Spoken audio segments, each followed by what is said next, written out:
Donc, les événements sur le terrain semblent dicter la fréquence des rencontres. Exactement.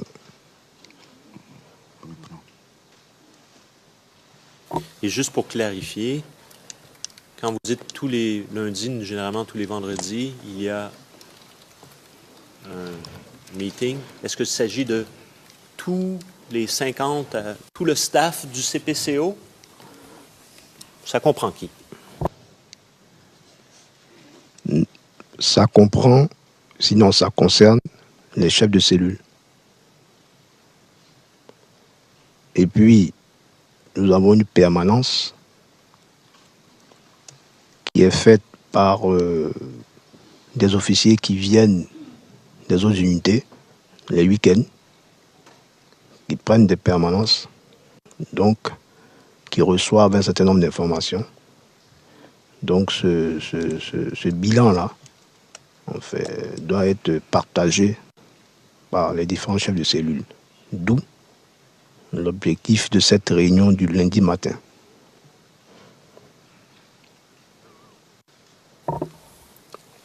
Et en temps normal, qu'en est-il de la présence du chef d'état-major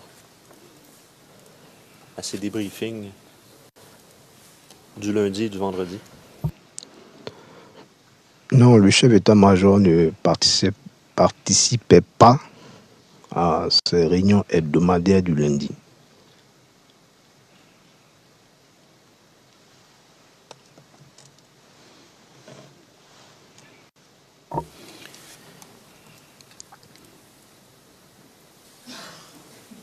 Pourquoi vous a-t-on affecté au CPCO?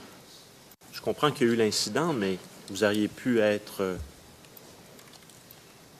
Premièrement, avez-vous été discipliné? Pardon, je vais reformuler. Pour cette altercation avec ce capitaine, avez-vous été discipliné? Excusez-moi, Monsieur le Président, si la question peut être un peu plus précise parce que je ne comprends pas. Avez-vous été sanctionné au niveau disciplinaire? Affirmatif. Affirmatif, j'ai été sanctionné. Et quelle a été cette sanction? J'ai eu des jours d'arrêt de rigueur et j'ai été affecté, j'ai été relevé de ma fonction de chef de corps.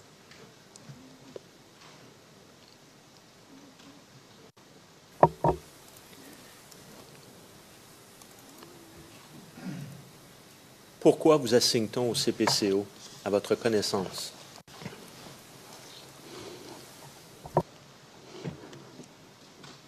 Ça pouvait être ailleurs. Comme tout officier diplômé d'état-major, je suis habilité à servir au CPCO.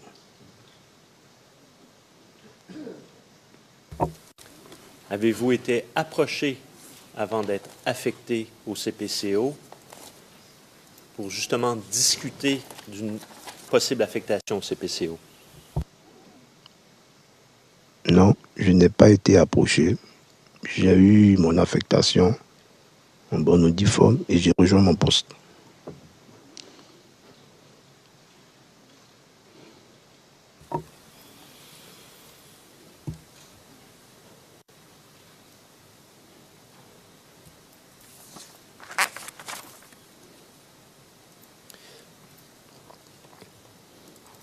Alors, expliquez-nous un petit peu plus maintenant votre rôle spécifique au sein du CPCO.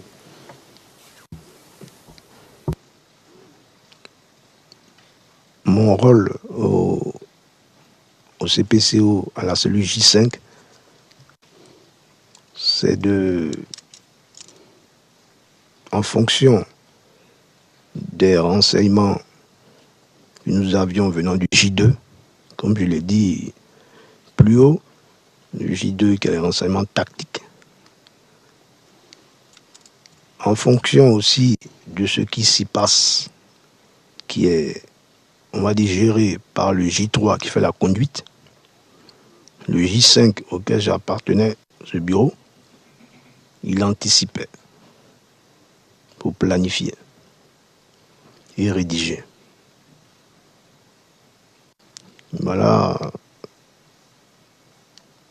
succinctement où mon rôle.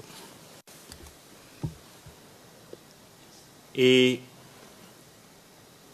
pourriez-vous nous expliquer, vous anticipez quoi au juste? Nous sommes des néophytes, c'est juste pour comprendre,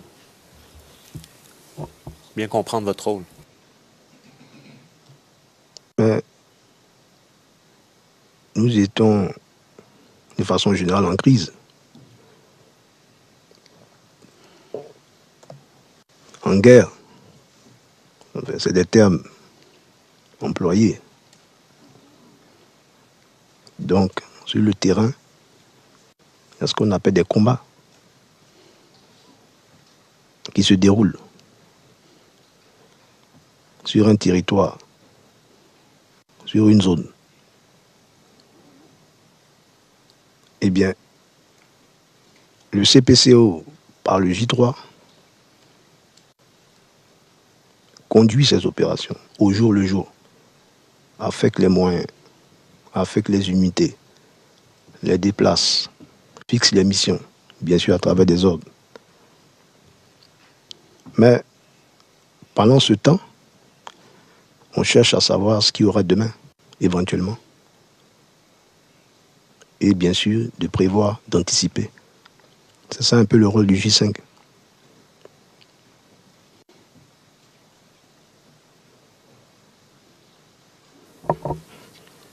Et vous avez mentionné tout à l'heure, et je vais avoir des questions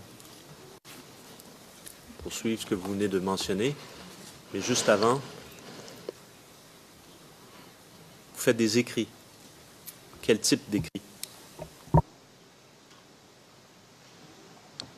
Ce sont des ordres d'opération. Dans un ordre d'opération, il y a plusieurs parties.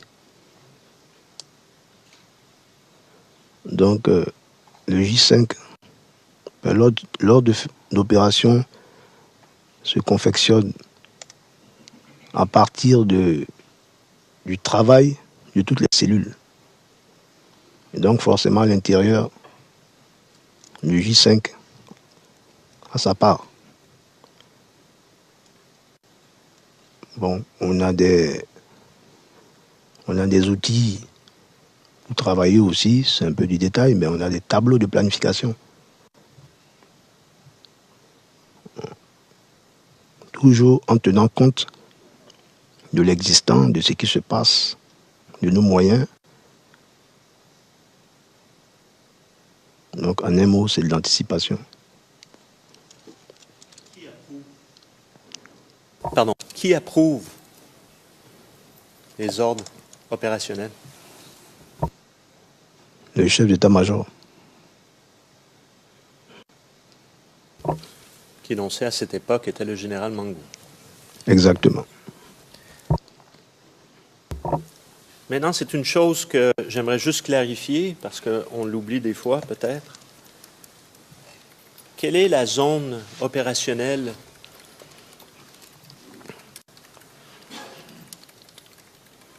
Est-ce que ça se limitait à Abidjan ou est-ce que ça couvrait l'ensemble du pays? Quelle zone? Le CPCO, son rôle s'étend sur tout le territoire, c'est-à-dire précisément le théâtre, qui est commandé par un com-théâtre, et puis la zone d'Abidjan, au fur et à mesure, qui devenait un deuxième théâtre des opérations.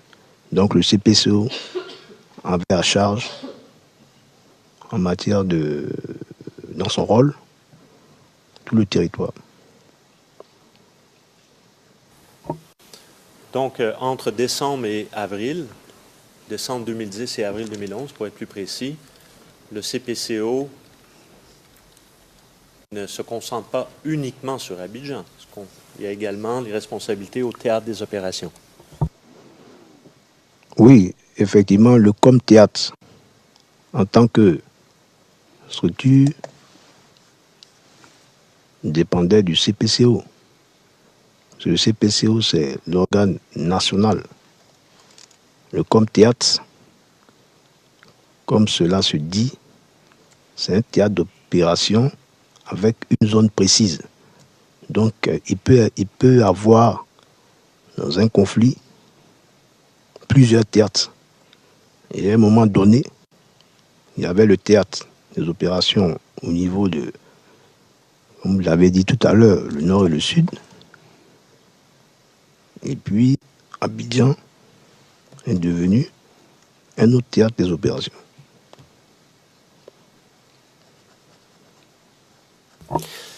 Et selon vous, quand Abidjan est-il devenu un autre théâtre des opérations? Grosso modo, on dira après le deuxième tour des élections présidentielles, qu'Abidjan est devenu véritablement, je dirais comme ça, un deuxième théâtre.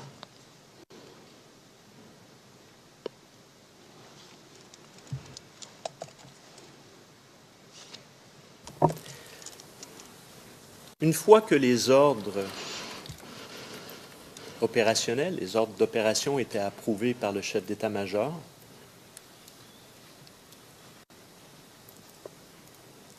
comment étaient communiqués les ordres pour la conduite de ces opérations?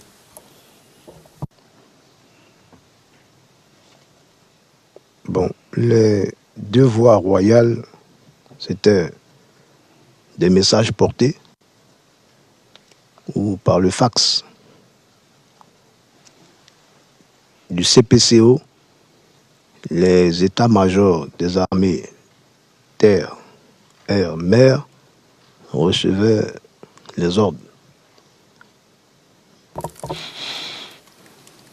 Donc, portés de main à main? Oui.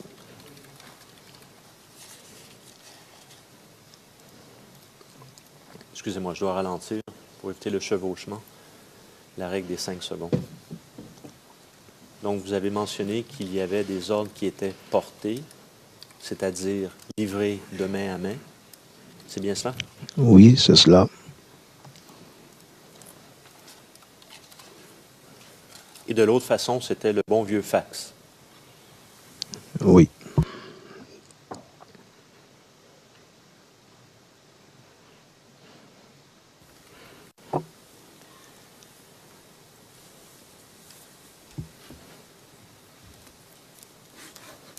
Mais lors de la conduite ou l'exécution d'opérations elle-même, donc l'ordre écrit est délivré, lorsqu'une mission doit être exécutée ou une opération doit être exécutée, comment se faisait la communication entre le terrain et le CPCO?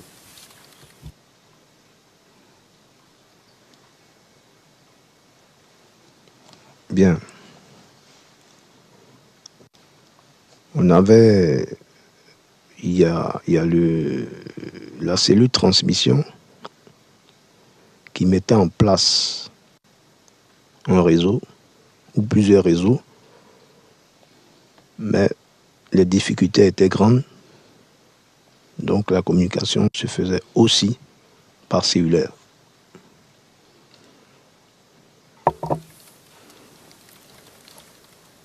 Donc un téléphone portable. Oui, un téléphone portable.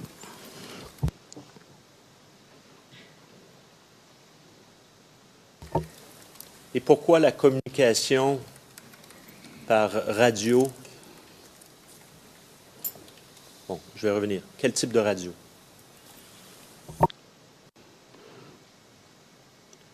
Bon, les VHF.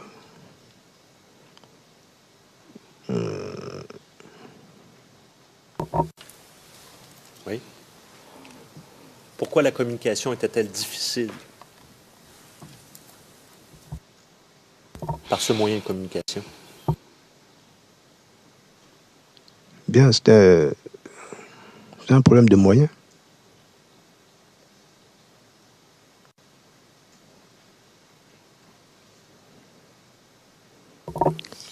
C'était un problème de moyens, de matériel performant, je vais dire ça comme ça.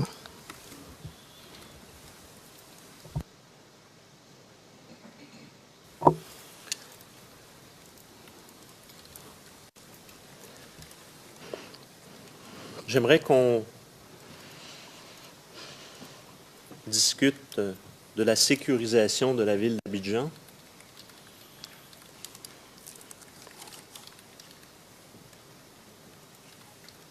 Nous avons des documents, on va y venir.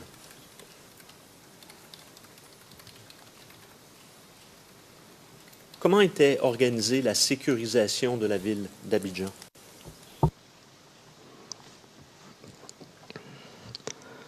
À un moment donné,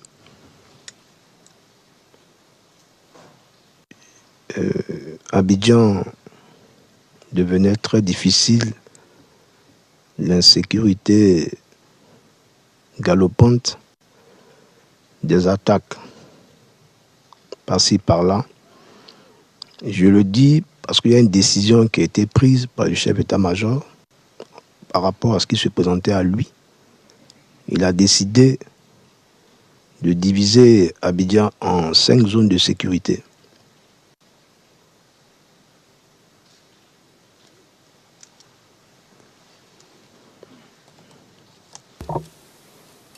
De mémoire, vous rappelez-vous quelles étaient ces zones? Bon, il y avait la zone du plateau, de Koumansi, d'Abobo, puis il y avait 2 autres. Donc je ne me souviens plus précisément où étaient les PC.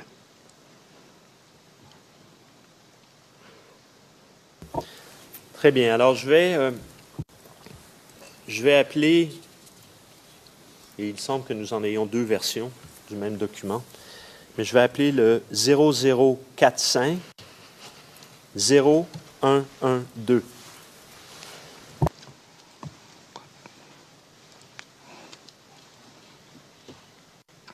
Numéro 39 sur notre liste. Et pardon. 112, c'est le 40, dit le président. 112, c'est le 40. Monsieur McDonald, bien, c'est peut-être une erreur. Le président, oui. Monsieur McDonald, sur la liste que nous avons, malheureusement, il est inscrit 39. Mais nous allons essayer de régler cela. En tous les cas, ce n'est pas loin.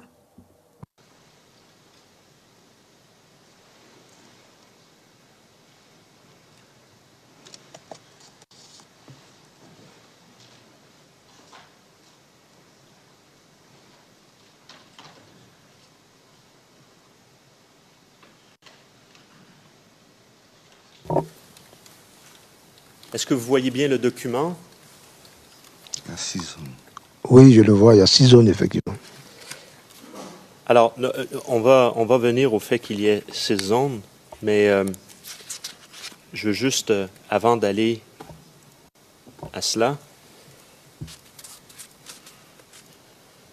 alors, premièrement, vous reconnaissez ce type de document? Oui, je le reconnais. Décrivez-nous c'est quoi, s'il vous plaît. Je sais qu'on peut lire et qu'on peut le voir, mais dans vos propres mots, et on va le faire avec ce premier document-là, Monsieur le Président, on ne le fera pas avec les autres. C'est juste pour établir la base, le template, si on veut, de ces documents qui émanent de l'état-major. Bon, c'est un document qui vient de l'état-major, c'est mis FMCMA, chef d'état-major, qui est adressé à tous les grands commandements, commandement supérieur de la gendarmerie, la direction générale de la police nationale et les différentes forces terre, air, mer, donc à l'ensemble des forces. Et pour info, le ministre de la Défense. Et puis d'autres unités comme le Com-Théâtre, qui est informé aussi de ce qui se passe sur Abidjan. Donc l'objet, renforcement du dispositif de sécurité. Et ce message nous présente effectivement l'intention du chef d'état-major qui est de diviser Abidjan en 6 zones. En 6 zones, je le lis rapidement, la zone de Yopougon, la zone d'Abobo à Niama, la zone d'Adjamé Plateau, la zone de Cocody, la zone de Sud-Abidjan et la zone port autonome d'Abidjan. Donc voilà l'essence, quintessence de ce message.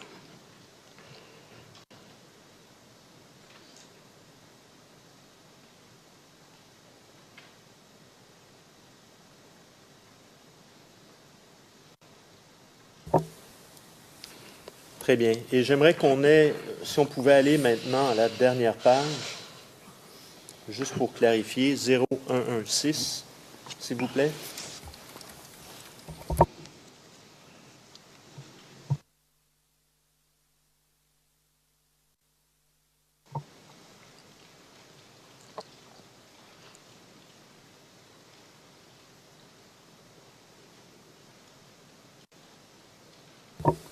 Si on pouvait faire un zoom-in sur la signature.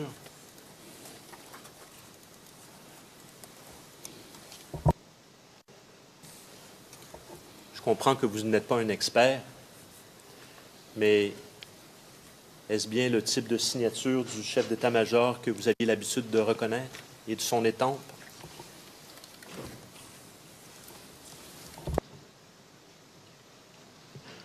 Bon, c'est le général de corps d'armée Philippe Mangou, chef d'état-major des armées, avec une signature.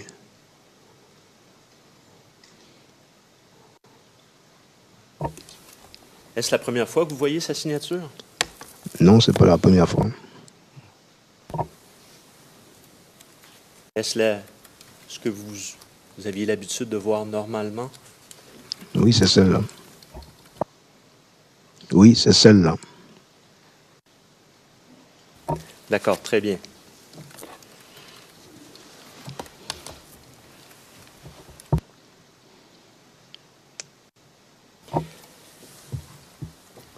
Qui commandait,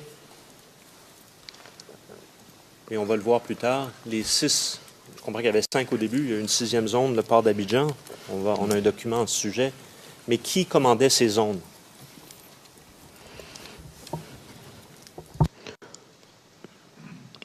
Pour la circonstance, le chef d'état-major a désigné le commandant des forces terrestres, le général Deto Leto Firmin, comme le directeur de cette organisation.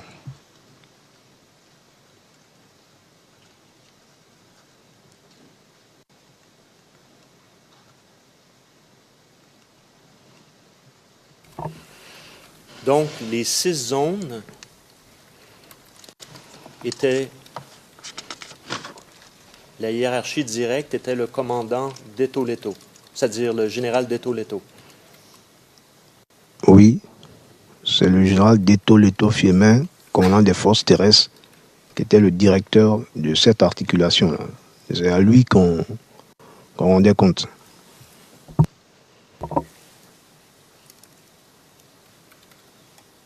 Et le général Deto Leto se rapportait à qui?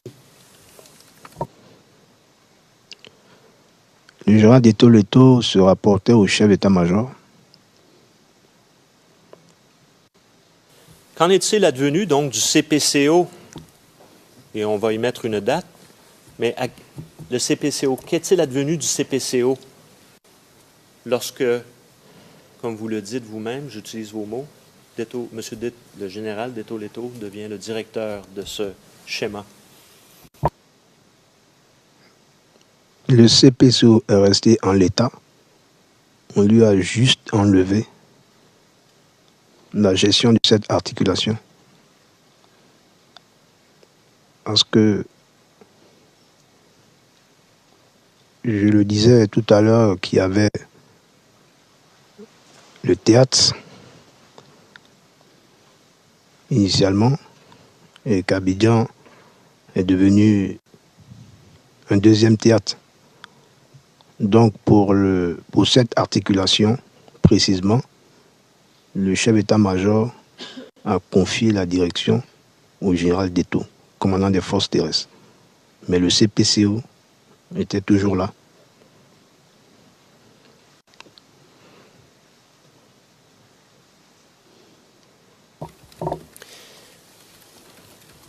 Êtes-vous capable de nous situer dans le temps pour nous préciser vers quelle date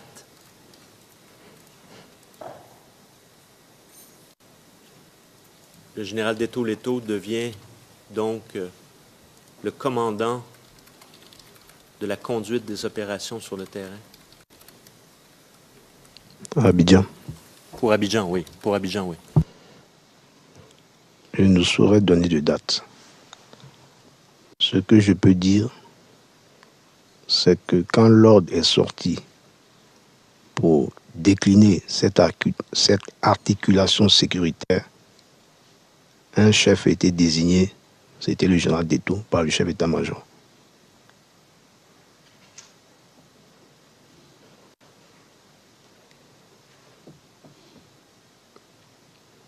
J'aimerais appeler un document, mais je veux juste m'assurer que j'ai pas de... Si vous me permettez, je dois juste trouver le numéro ERN pour être bien certain. Là. Il s'agit du CIV OTP 00710520.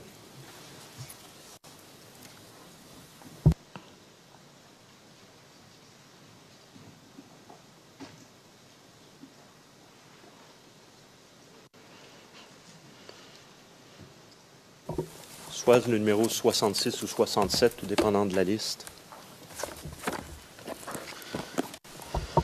Tab number 66. Onglet 66.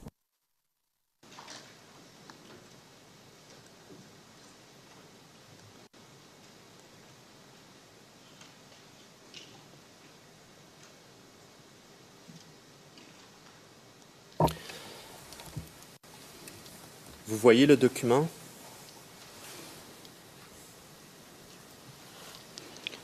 Oui, je vois le document. Étant un ancien du premier BCP, êtes-vous familier avec ce genre de document? C'est toujours des messages. Hein. La différence, c'est que celui-ci émane du comité, du commandement des forces terrestres, et il s'adresse à toutes les unités qui sont sous son commandement et en informe le chef d'état-major à titre de compte-rendu. Et on voit bien une référence qui émane, cette référence de qui? Je sais qu'on peut lire les acronymes, mais c'est bien de l'avoir au dossier de vous-même. Oui. La référence état-major CPC conduit du 25 février 2011 relatif à objet. Ça veut dire qu'il y a eu un ordre, je comprends bien, de l'état-major, CPCO. Oui, et dans ce cas de figure, il peut y avoir un ordre qui n'est pas forcément la continuité qu'on a devant nous, mais un ordre qui a un rapport avec ce message. Donc la référence, c'est ça. Ça peut être un ordre ou un autre message qui était fait et que celui-là qui porte la référence dépend de différentes façons. Ce n'est pas forcément linéaire, ce n'est pas forcément la continuité. Alors ici, ça semble bien anodin, mais on a donc le colonel-major Koloubla qui transmet une information émanant du CPCO au sujet de la salle de conférence. Et est en date du 21 février 2011, donc, ce qui est la salle de conférence de l'état-major est utilisée comme poste de conduite des opérations, dans un premier temps. Et dans un deuxième temps, l'accès y est strictement contrôlé.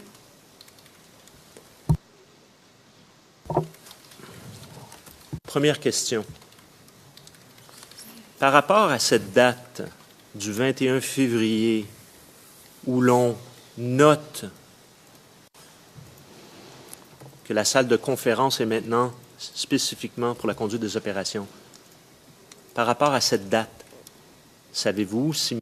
Deto-Leto est devenu le commandant de la conduite des opérations à Abidjan autour de cette date?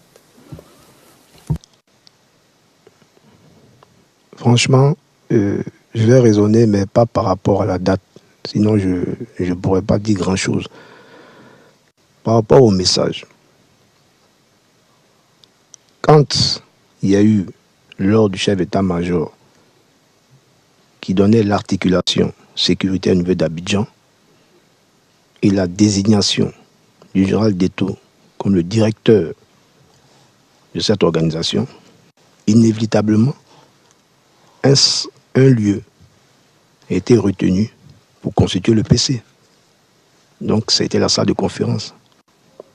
Donc, partant de là, les forces terrestres, comme d'autres forces qui vont venir à l'état-major, doivent savoir dorénavant que ce lieu est un lieu strictement interdit, sauf avec un badge. Le colonel-major Kouloubla étant le commandant second des forces terrestres, il a même signé PO. C'est comme si c'était le général Deto qui informait ses hommes. Et dorénavant, quand vous irez à l'état-major, ici, en salle de conférence, voilà la nouvelle situation. Nous allons prendre une pause, Monsieur le témoin, sous évidemment la conduite de la Chambre. Yes. Président, oui. Nous allons maintenant faire une pause d'une demi-heure et nous reviendrons pour la deuxième session de la journée. Je voudrais juste rappeler au procureur que lorsque vous dites nous pouvons lire les colonnes, mais je pense que c'est important de faire figurer cela au dossier. Nous l'avons au dossier à partir du moment où cela est affiché à l'écran. Donc, et nous l'avons donc de deux façons, je dirais cette fois-ci, au dossier. Bien, nous suspendons la séance jusqu'à 11h30.